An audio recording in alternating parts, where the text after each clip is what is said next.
Why don't we join forces and buy a new house as a gift for the upcoming holiday?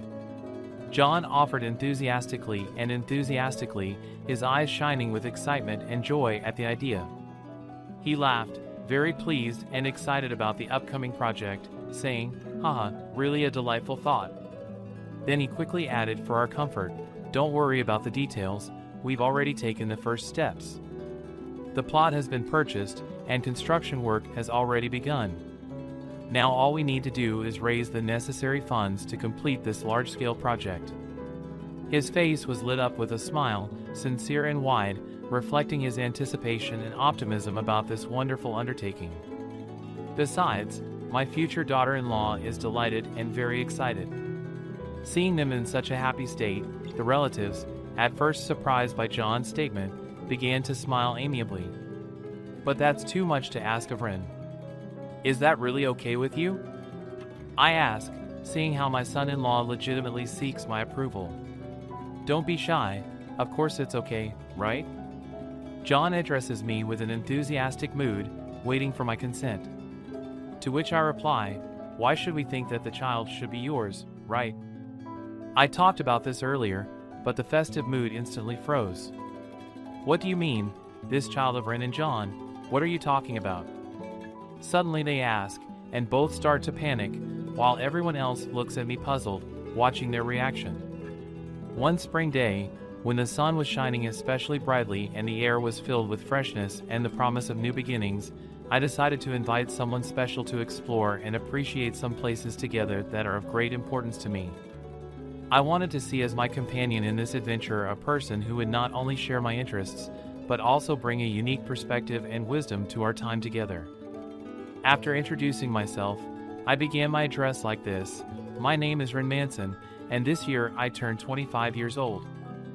I recently got married, and this new stage in my life was marked by many changes and new beginnings.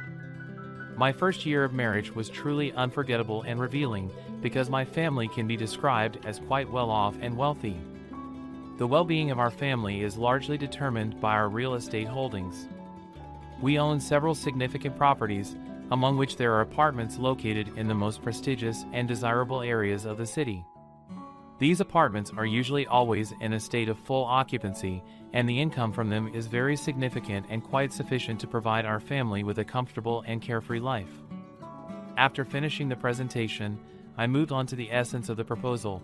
"Ren, would you like to join me in this exciting activity to explore and evaluate our real estate properties together?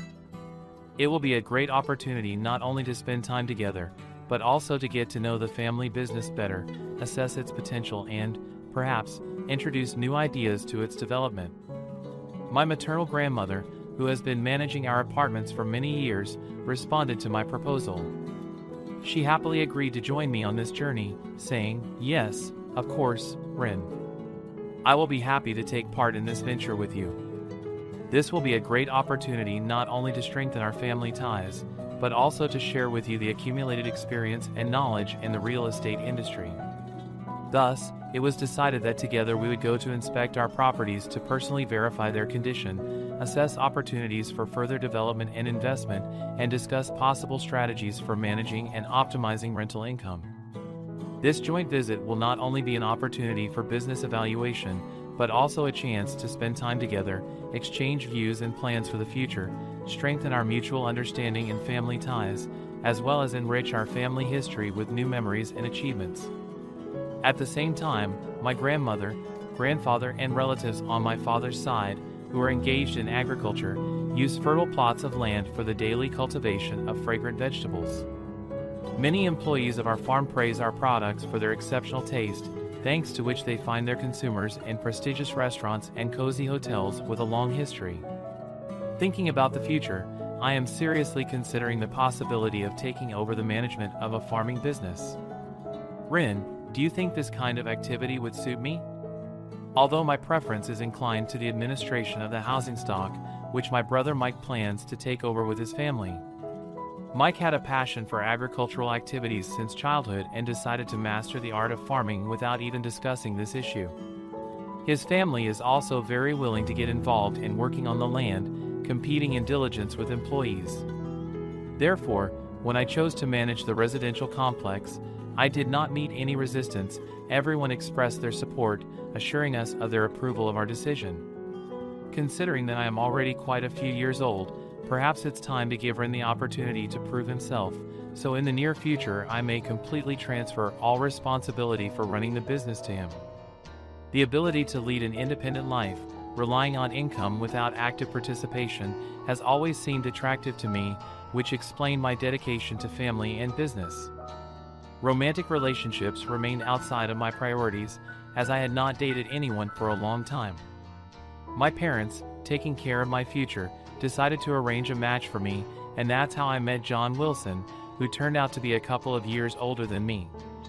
His maturity and extensive knowledge instantly attracted me. I've always been impressed by people who are passionate about their work. Under the influence of his words, I started to develop my own business, having received approval from my grandmother. John supported my efforts, and, after his marriage proposal, I agreed to become his wife. My brother took over the management of the family business, and I decided to take my husband's last name, thus welcoming him into our family as a son-in-law.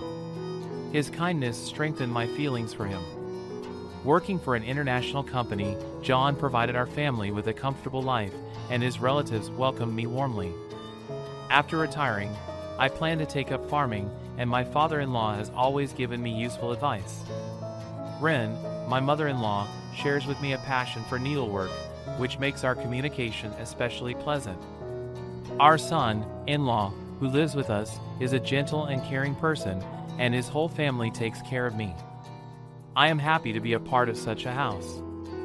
However, there is one discord in this harmonious atmosphere: my daughter-in-law, my son-in-law's wife. It seems that she and John have been friends since childhood, and I did not hesitate to move in with them. She behaves too familiarly, claiming that she knows my husband better than me. I am grateful for her advice, but sometimes it seems intrusive. Ren doesn't mind what she says, but my brother-in-law sometimes expresses dissatisfaction with her behavior, and John always supports me. I understand that my sister-in-law may feel neglected because of our close relationship with John, but I'm sure that things will settle down over time. My positivity and calmness help me cope with these unpleasant moments. John appreciates my optimism and supports me in ignoring his sister's displeasure. Our house is only a few minutes from my relative's house, and they often call me to their place. Although my relatives sometimes express concern that I spend too much time at my husband's house, I explain to them that family farming and greenhouses require the constant attention of my brother and his family, and my help is not required there. Despite this, I try to visit them as often as possible. Every time I come to my relative's house, my sister-in-law tries to show that I am a burden to the family. But my relatives always greet me with a smile and tell me that I should feel at home here. Despite the unpleasant words of my daughter-in-law, I maintain a positive attitude and continue to build harmonious relationships with all members of my large and loving family. These words fell on me like drops of cold water when I heard my family telling my daughter-in-law that she should stop interfering in matters where her presence is inappropriate. Her indignation quickly subsided thanks to the efforts of Jane and my son-in-law, who calmed her down. Despite their efforts, I felt that the relationship between my daughter-in-law and me would remain strained. It's going to be a long way, I thought, watching her. The delay from work became routine for John, and I began to worry. His late returns home are probably related to the tense situation at work, although my own affairs, despite the timing, did not know such periods of tension. I tried to understand his situation, but deep down I had doubts. I waited for John every night, and when he returned, his gentle voice always calmed me down. One day, when he returned late, I offered him a snack, and I decided to cook something for both of us. Picking up his work bag, I felt a familiar scent of perfume that made me stop. "How are you?" John asked, noticing my confusion. I honestly admitted that I could smell perfume. He explained that he had met a man who used strong perfumes. I recognized this fragrance. It was my sister-in-law's perfume, which she recently spoke about with pride. When John left to wash, I continued to cook, thinking about the situation. Why did John smell like my sister-in-law's perfume? My thoughts were interrupted by his sudden appearance. I just realized that the smell is the same as your sister-in-law's perfume, he said, looking puzzled. His reaction only reinforced my doubts. We ate in silence and went to bed. Despite the unresolved issues in our relationship, I decided not to put pressure on him. The next morning, before leaving for work, John promised to return early. This incident has left me with mixed feelings. On the one hand, I wanted to trust my husband, but on the other hand, I couldn't ignore the doubts that crept into my heart. My task now is to understand what is really going on in our relationship and resolve all unresolved issues. The next morning, saying goodbye to John, I started washing his clothes from the previous day. At that moment, a pair of earrings fell out of his pocket. They were unique, the work of Sean's hands, who was engaged in making jewelry as a hobby. John never had the skills to create such a creation. My sister-in-law Emma recently showed off these earrings to me, which only reinforced my suspicions after yesterday. I realized that I could not ignore the situation and began to reflect on my next actions, holding the earrings I found in my hands. Shortly after that, I received a call from my in-laws. The news of Emma's pregnancy and my upcoming status as a grandmother hit me like a bolt from the blue. "Rin, are you okay?" "I just wanted to make sure you were okay," my brother asked, noticing my excitement. I shared my concerns with him and he promised to support me in any situation. Having decided to help my relatives and visit them more often, I tried to ignore the whims of Emma, who behaved very demanding in her position. She skillfully played the role of suffering from morning sickness in front of others, but when we were alone, she did not hide her contempt for me. Despite everything, John expressed his gratitude to me for Emma's support, which made me think about his true feelings and thoughts towards me. The thought that he might not be completely sincere with me bothered me. When the baby was finally born, I saw the joy in John's eyes and felt relieved. He offered to chip in together and buy a new house for a young family as a gift. This proposal sounded like a step towards resuming family unity. The house they lived in really needed renovation, and the prospect of moving to a new home seemed encouraging. I considered the opportunity to help not only financially, but also in matters of choosing land for a new home. This step could be the beginning of a new chapter in our relationship and the restoration of trust and harmony in the family. His statements stunned me with their unexpected bravery. It seemed that John himself understood his audacity to some extent. His manner was full of apologies. She, a significant lady and a companion of our young years, prompted me to look at John more closely. Nevertheless, John stubbornly avoided my gaze, evading it for long moments. Then a thought flashed into my mind: everything will be fine. I turned to my grandmother with a question about the availability of a suitable plot of land. "Thank you, Rin," I replied a moment later, when Emma's condition began to improve, and we decided to organize a solemn meeting in her honor with the participation of her loved ones. Emma, in the role of the main character of the celebration, was showered with blessings and congratulations from all those present. "You did a great job, thank you," Emma beamed with pleasure at receiving so much attention. Then, perhaps under the influence of alcohol, John suddenly showed extraordinary energy. "Let's chip in and give them a new house." "Ah, really, I'm so glad that the site has already been purchased and construction has begun, so we just need to collect deposits," John said with a joyful smile. Emma also radiated joy and excitement at seeing them so happy. Relatives, at first puzzled by John's proposal, soon responded with warm smiles. "Is this really too much, Rin? Are you sure?" my son-in-law asked, looking guiltily at me for approval. "Go ahead, of course, it's all right," John replied cheerfully, turning to me for confirmation. I nodded, adding, "Why not? Because the baby should be yours, right?" With this revelation, the old holiday atmosphere suddenly became tense. "What do you mean?" "This kid." "Yamrin, what are you talking about?" John suddenly exclaimed. "Yes, this baby undoubtedly belongs to Shasu." Both began to panic. Everyone present turned to me, full of bewilderment, while I watched their reaction, deciding to call someone to the place. "I'm sorry to intrude, but are you Ren's brother by any chance?" I asked the man I had summoned, my brother. His relatives were stunned by his unexpected arrival. "Oh, Mike!" my brother-in-law exclaimed, surprised by the appearance of my brother. In fact, my brother and son-in-law had known each other since the wedding, where they had fun chatting, finding a common language. "So you're his brother?" my brother asked amiably, showing a photo on his mobile phone. "Wait, but there's no way in these pictures that Emma and John are getting closer, so this is quite acceptable even for childhood friends, let alone spouses." While my brother was flipping through the gallery, photos of their arrival at the hotel appeared on the screen.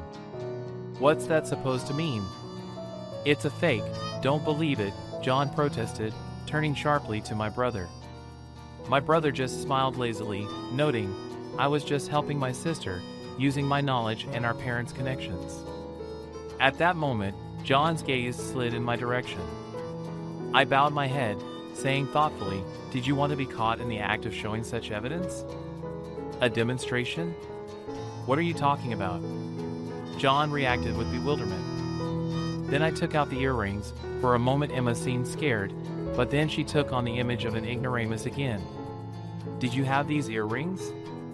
"I thought I'd lost them," he defended himself. "They weren't lost. You left them on purpose, didn't you? Along with the perfume?" I continued. "I found out that these perfumes were produced in a limited edition and were intended only for the first 5 buyers, and not for the general public. The fact that I recognized the smell suggests that you were close enough, right?" I said, looking at John, who suddenly looked away. It is so transparent that I cannot resist looking away when something causes dissatisfaction. This is my fate.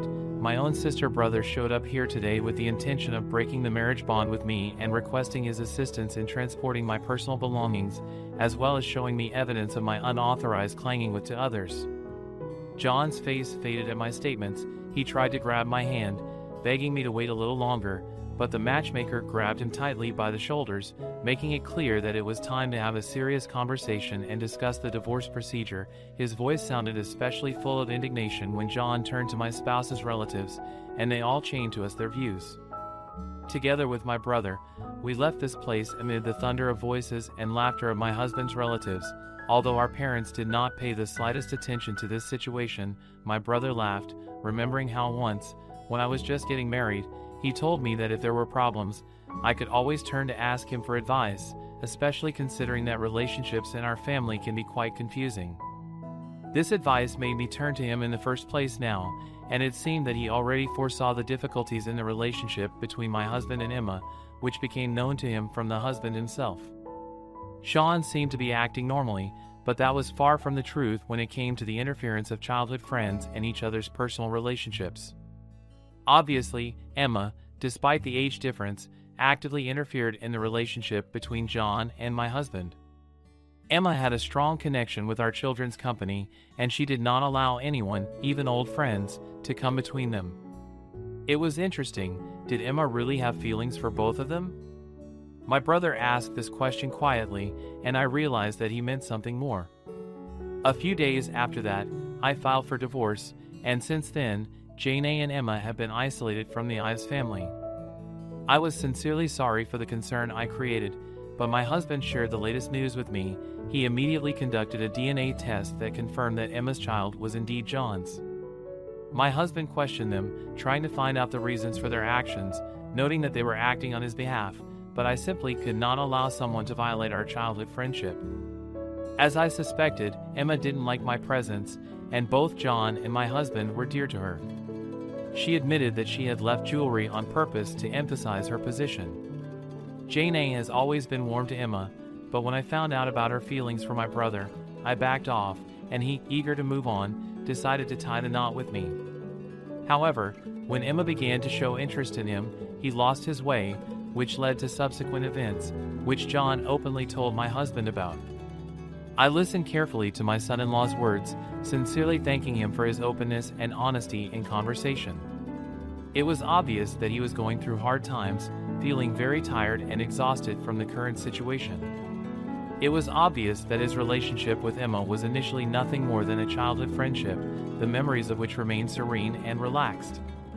However, When the moment came when he began to think about finding a woman with whom he would like to spend his whole life, Emma, with persistence and obsession, intervened in his life, striving to take a special place in it. Despite my doubts and skepticism, I was initially inclined to ignore her interest, understanding her one-sided affection for John.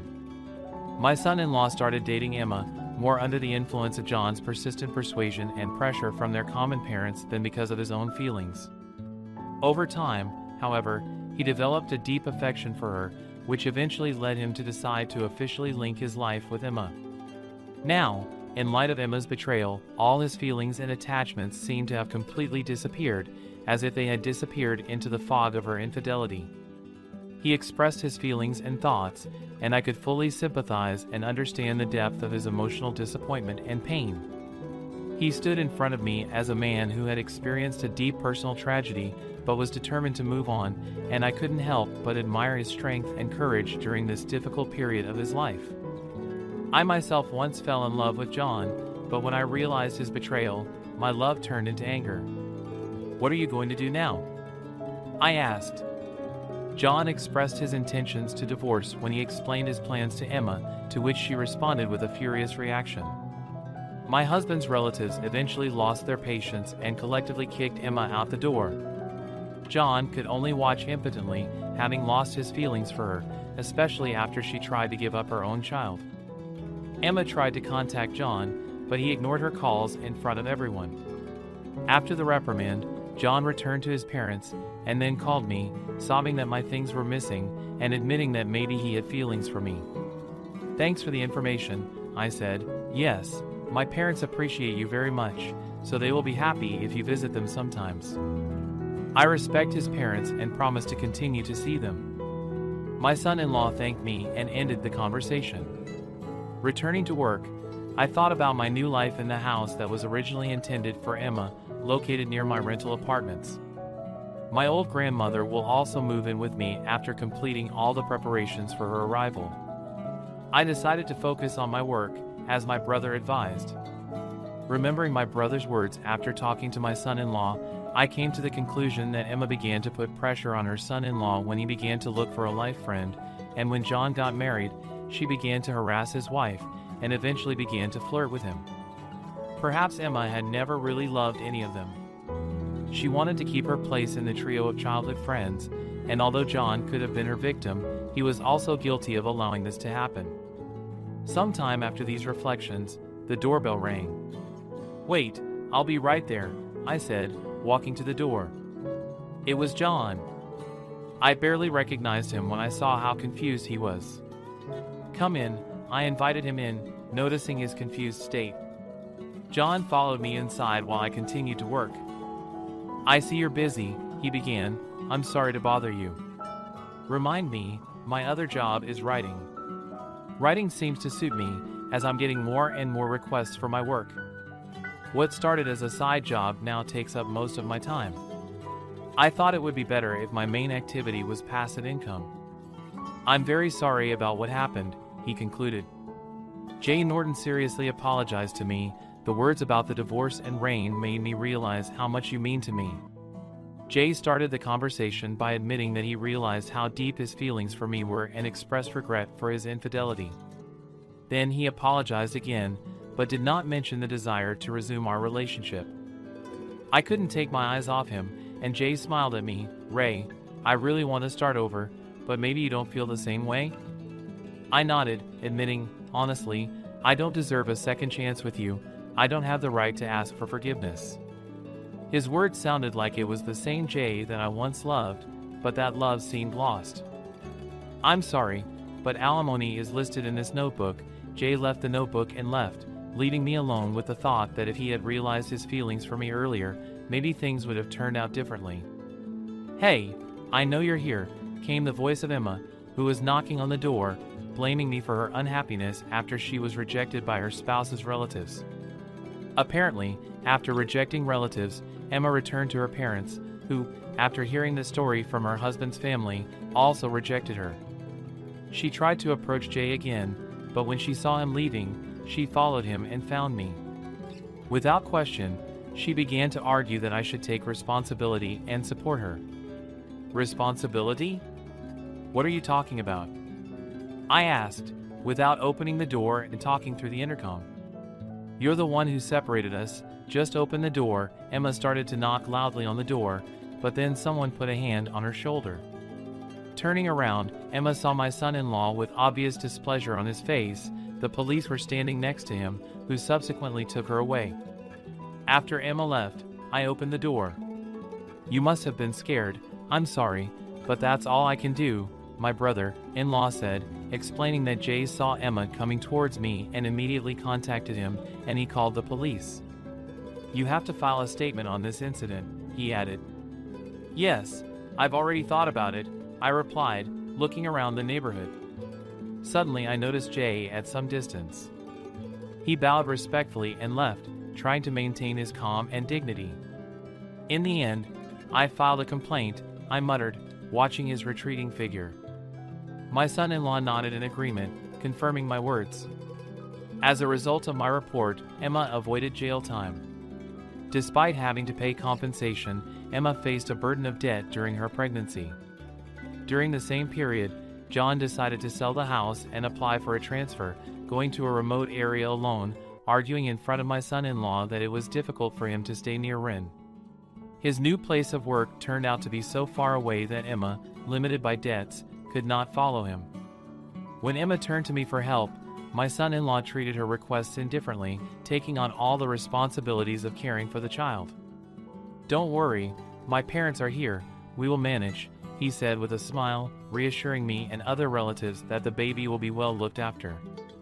He also announced a change of address, as he decided to move with his parents from the old house, partly to get rid of Emma's interference. "We will be glad to see you in our new home if you have the opportunity," he offered me, expressing a desire to keep in touch. My grandmother, with whom I live, despite her age, remains active and teaches me the importance of movement to maintain health. Her support and help around the house allow me to focus on work, for which I am immensely grateful. My parents, having learned about the incident through my brother, were shocked and apologized to me, realizing that their initiative to arrange my marriage had led to such consequences. They expressed regret and offered me the freedom to choose my future path. Currently, my life has been transformed into an oasis of calm and peacefulness, where every day is filled with productive work that brings satisfaction and joy.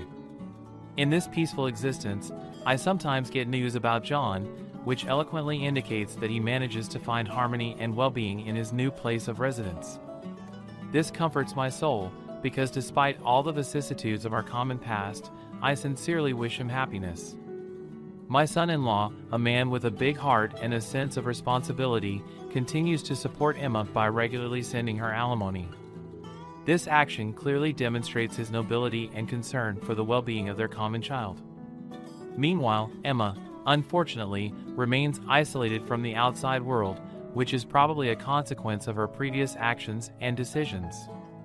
My communication with friends and relatives, which happens from time to time, has become an integral and valuable part of my life. I diligently maintain warm and friendly relations with my ex-husband's family, finding exceptional pleasure and joy in these meetings. Communication at various family events and events fills my life with new colors and pleasant emotions. It is especially touching for me that my son-in-law has found new happiness in a relationship with a woman who was his classmate in the past. My brother actively helped him in this, whose actions not only contributed to the emergence of new relationships, but also became a source of great joy for me. To see my son-in-law smiling and enjoying life again, knowing that he has found someone who can give him warmth and care, fills my heart with gratitude and happiness. A chance meeting with one of my colleagues, who, according to my brother, is interested in me, opens up a new opportunity for personal happiness. Motivated by the support of my loved ones, I decide to give this new relationship a chance, striving to build a happy family without any compromises or external pressure, looking to the future with confidence and optimism. In a quiet suburb where the days melded seamlessly into each other, Eliza's life was the epitome of serene domesticity. Her home, a beautiful haven of warmth and comfort, stood as a testament to what appeared to be her ideal existence. With a loving husband, Michael, and two radiant children, Lily and Max, her life was a canvas painted with broad strokes of happiness and contentment. Eliza, with her gentle demeanor and a smile that rarely faded, was often seen in the early mornings standing by the kitchen window. Her hands wrapped around a steaming mug of coffee, she watched as the garden came to life with the playful laughter of her children and the tender care of Michael among the flowers. It was a picture-perfect scene, one that she had always dreamed of. However, beneath this idyllic surface, Eliza battled with a sense of unease that whispered doubts into her heart. These feelings were elusive, like shadows that danced just out of sight, making her question the perfection of her life. She couldn't pinpoint the source of her discontent, but it was a constant hum in the back of her mind, a dissonant note in the symphony of her seemingly perfect world. One crisp morning, as the sun cast a golden hue over the kitchen, Michael joined Eliza by the window. He wrapped his arms around her, a gesture that once brought her immense comfort. "Everything looks so beautiful, doesn't it?" Michael murmured, his breath warm against her ear. Eliza nodded, leaning back into his embrace. "It does," she replied, her voice a soft whisper. But her heart ached with a longing she couldn't explain, her smile a mask that hid her turmoil. "Why do I sense a but in your voice?" Michael asked, a note of concern threading through his words. Eliza shook her head, forcing a brighter smile. "No buts. Just enjoying the moment," she said, not wanting to voice the restlessness that gnawed at her insides. As they stood there, a perfect picture of a happy couple, Eliza couldn't shake off the feeling that something was missing, a gap she couldn't bridge. Despite the laughter of her children and Michael's love, she felt adrift, disconnected from the perfect image she presented to the world. It was during these moments of reflection that Eliza wondered if the life she had built was merely a facade, a beautiful veneer that concealed her true feelings. The harmony of her home, the laughter, and the love, all felt like pieces of a puzzle that didn't quite fit together in her heart. Yet, Eliza pushed these thoughts aside, choosing to focus on the joy that her family brought her. She believed that in time, the shadows that lingered in her heart would dissipate, leaving only the light of her seemingly perfect life. But deep down, she knew that ignoring these whispers was like trying to calm a storm that was slowly brewing on the horizon, one that threatened to shatter the perfect facade she had so carefully maintained. The tranquility of Eliza's life was shattered on an afternoon that began like any other. The sun filtered through the curtains, casting a serene light across the kitchen where Eliza found herself sorting through the day's mail. Among the usual assortment of bills and advertisements, a single, unassuming envelope lay at the bottom of the pile. It was the kind of letter one might overlook, yet Eliza felt a chill run down her spine as she picked it up, noting its lack of a return address. She carefully opened the envelope, her hands trembling slightly as she unfolded the note inside. The handwriting was unmistakably Michael's, the familiar loops and strokes spelling out words that would forever alter the course of her life. "I'm sorry. I can't do this anymore." The simplicity of the message belied the complexity of the emotions it unleashed within her. Confusion, disbelief, and a burgeoning sense of betrayal coalesced into a maelstrom of pain that threatened to engulf her. Eliza stood frozen, the note clutched in her hand as Michael entered the room. His face, usually open and filled with affection, was now etched with guilt and sorrow. Their eyes met, and for a moment, time seemed to stand still. "Eliza, Michael began, his voice faltering. "How could you?" Eliza interrupted, her voice a mixture of anger and heartbreak. "How could you leave us like this, Michael? What did we do wrong?" "It's not you or the kids, Eliza. It's me." "I'm so sorry," Michael stammered, struggling to articulate the turmoil that had led him to this point. "Sorry doesn't even begin to cover it," Eliza exclaimed, her grief giving way to fury. "You're abandoning your family, Michael." "For what?" Michael's silence was answer enough. In the days that followed, the cruel truth emerged like a wound that refused to heal. Michael had left her for Julia, her own sister. The betrayal was a double-edged sword, cutting deep into Eliza's heart and severing the bonds of trust and love that she had thought unbreakable. The revelation left Eliza reeling, a ship adrift in a stormy sea. She moved through her home, a specter haunting the rooms filled with memories of a life that now seemed like a distant dream. Her conversations with Michael, once filled with laughter and shared dreams, were now bitter exchanges fraught with accusation and regret. "Why, Michael? Why her?" Eliza demanded during one such confrontation, her voice raw with emotion. "I don't know, Eliza. I wish I had an answer that could make sense of all this," Michael replied, his voice heavy with remorse. "I never meant to hurt you." "But you did," Eliza said, the finality in her voice marking the end of their shared journey. In the wake of Michael's departure, a letter arrived, addressed to Eliza with Michael's handwriting once again. But this time, Eliza's heart was a fortress, impervious to his words. In a fit of rage, she cast the letter into the fireplace, watching as the flames consumed it, the words unread, the message unknown.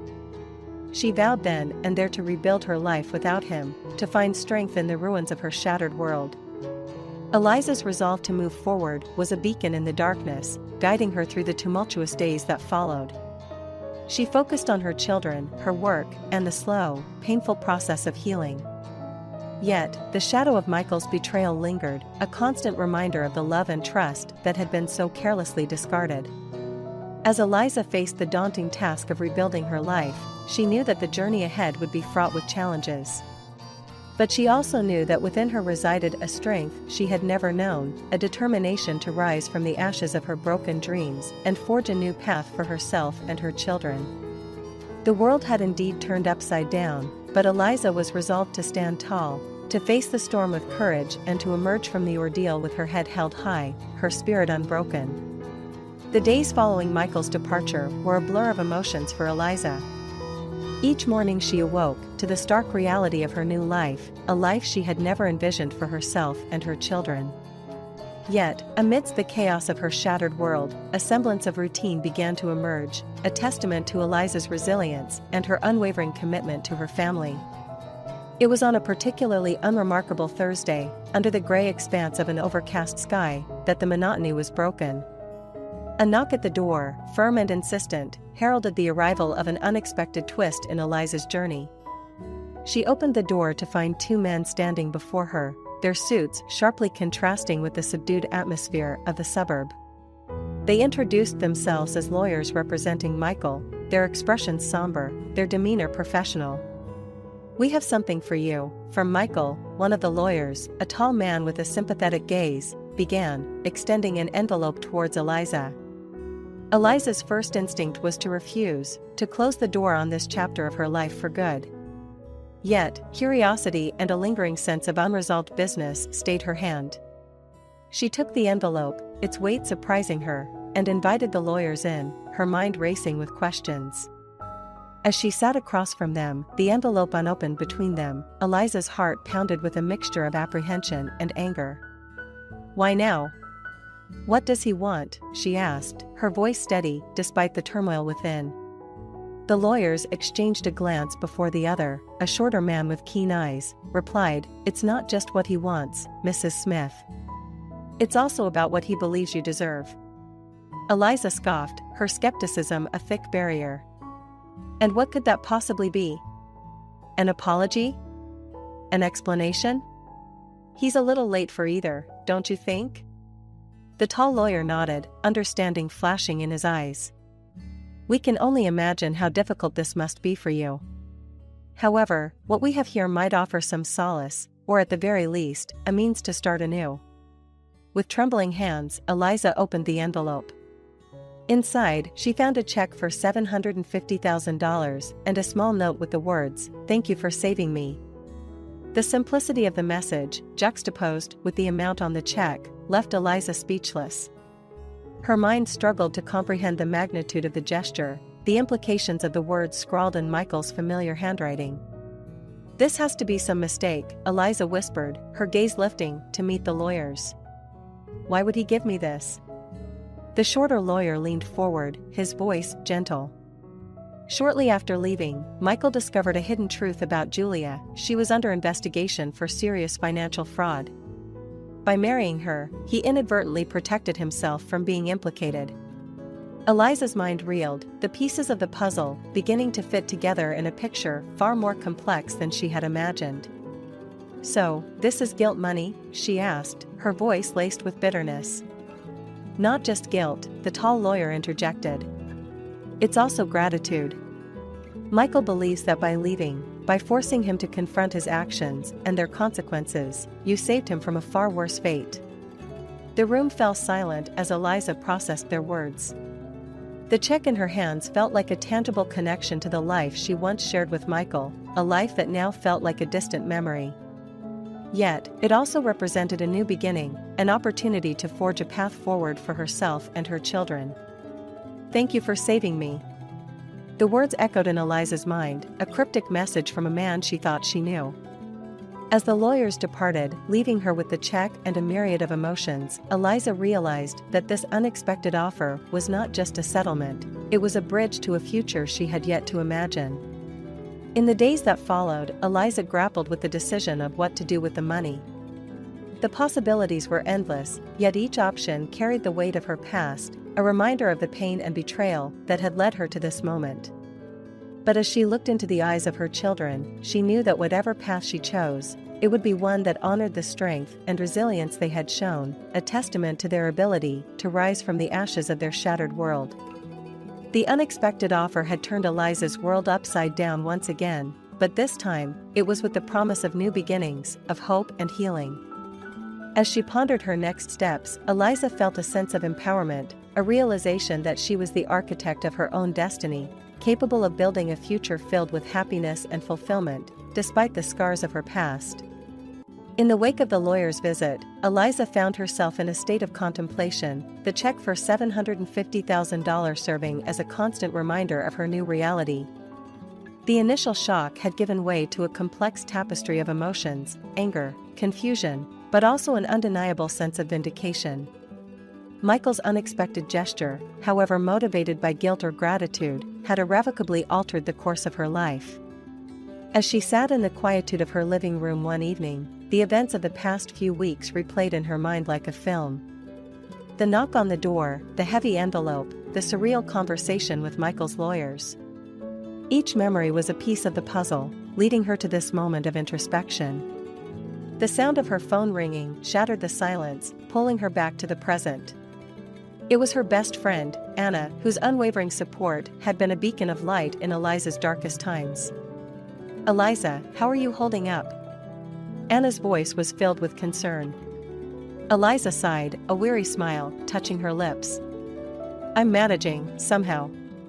Every day brings something new, it seems."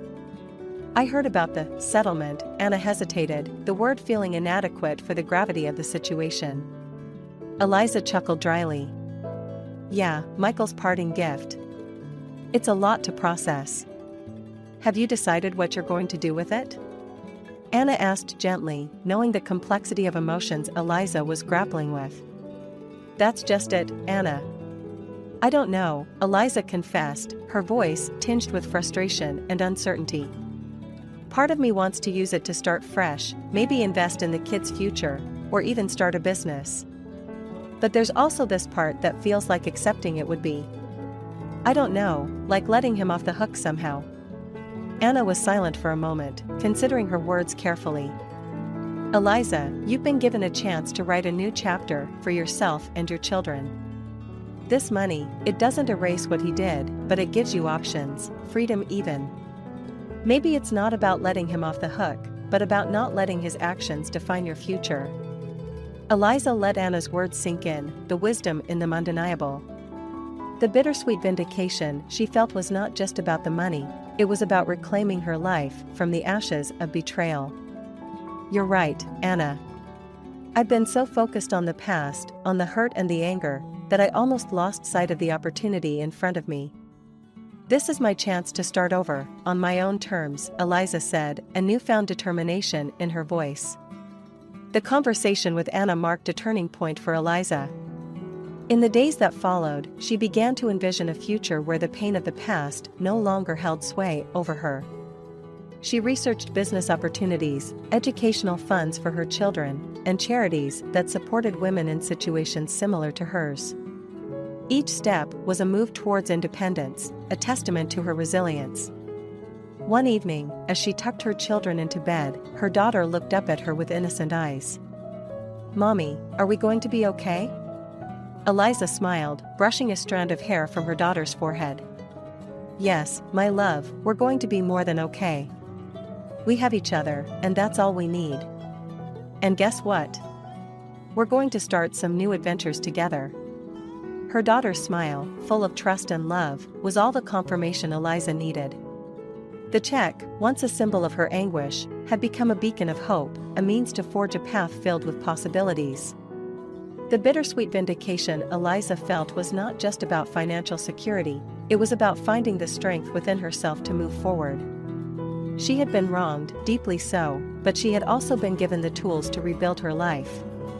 The journey ahead would not be without its challenges, but Eliza knew that she was no longer defined by the actions of others. She was the architect of her own destiny, ready to build a future where the shadows of the past no longer dimmed the brightness of her spirit. The transformation within Eliza was palpable.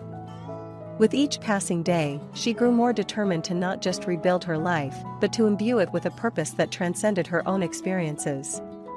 The betrayal had shattered her world, but in its wake, she discovered a resilience and a desire to make a difference. One crisp morning, as she sipped her coffee and scrolled through her emails, an idea began to take shape. She had been researching various ways to invest the settlement money wisely, but kept returning to the thought of helping others who had faced similar trials. The concept of starting a nonprofit dedicated to supporting single parents and victims of betrayal slowly morphed from a fleeting thought into a concrete plan.